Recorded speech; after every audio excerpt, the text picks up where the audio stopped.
In the USA, another 2.4 million people have filed for unemployment benefits in the past week. More than 38 million people have now lost their jobs in the United States since the pandemic hit in March. And these are the worst layoffs the country has seen since the Great Depression of the early 1930s. Our North America correspondent Nick Bryant is in New York with the latest.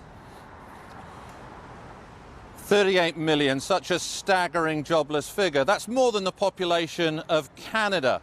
And it's not just some abstract statistic. These are livelihoods that are being destroyed. And we're finding the economic victims of COVID-19 in some unexpected places. We don't normally go in search of hardship in the tree-lined communities of American suburbia, but now it's easy to find. This the looping queue for a food bank in New York's commuter belt. Cars normally used for school pickup and the weekly shop, now a marker of middle-class need. Some had waited more than 5 hours, bumper to bumper, in a queue that stretched more than a mile. Come here now. Come here now. For organiser Jamie Scott, traffic control has become a major problem. 8 weeks ago, in the early days of the shutdown, he saw 65 families. Now it's 600. And look at the cars. A Mercedes, an expensive SUVs. You see a lot of starter Mercedes, starter Beamers, high-end like Toyotas and what's have you. The problem is, really, the people have gone now without 4 or 5 or 6 or 7 paychecks, and it's starting to catch up. They need food. It's the most basic thing.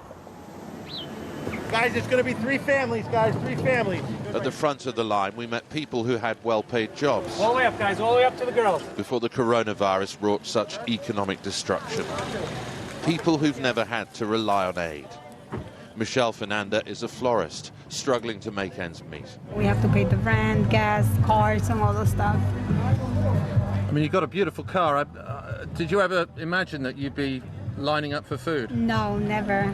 Yancy Mendez is trying to feed her kids. Have you got any income at the moment? No, we don't have, because I work like housekeeping.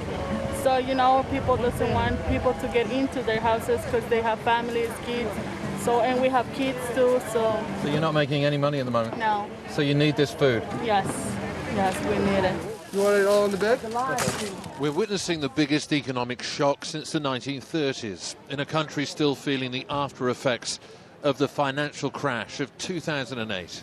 What's been noticeable since the Great Recession is the dwindling number of parents here who believe their kids will enjoy more abundant lives.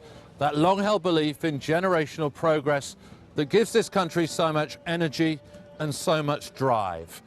COVID-19 has dealt yet another body blow to the American dream. What good is it if we save everybody from the virus if we let them all starve to death? With desperation comes anger. Freedom! Liberty! This and then the shutdown protest in Staten Island, one of New York's most affluent boroughs. Most of these people are small business owners who believe the stay-at-home order from the state's Democratic governor has robbed them of their livelihoods and their liberty. Members of the middle class, not used to mounting protests. Open up New York, that's right. And if you can't do it, get these Democrats out. Open us up. Amen. You're killing us. And I've come to see Jesus.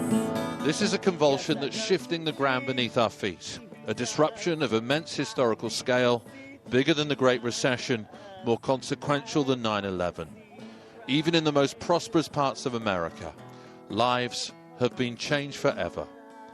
Nick Bryant, BBC News, New York.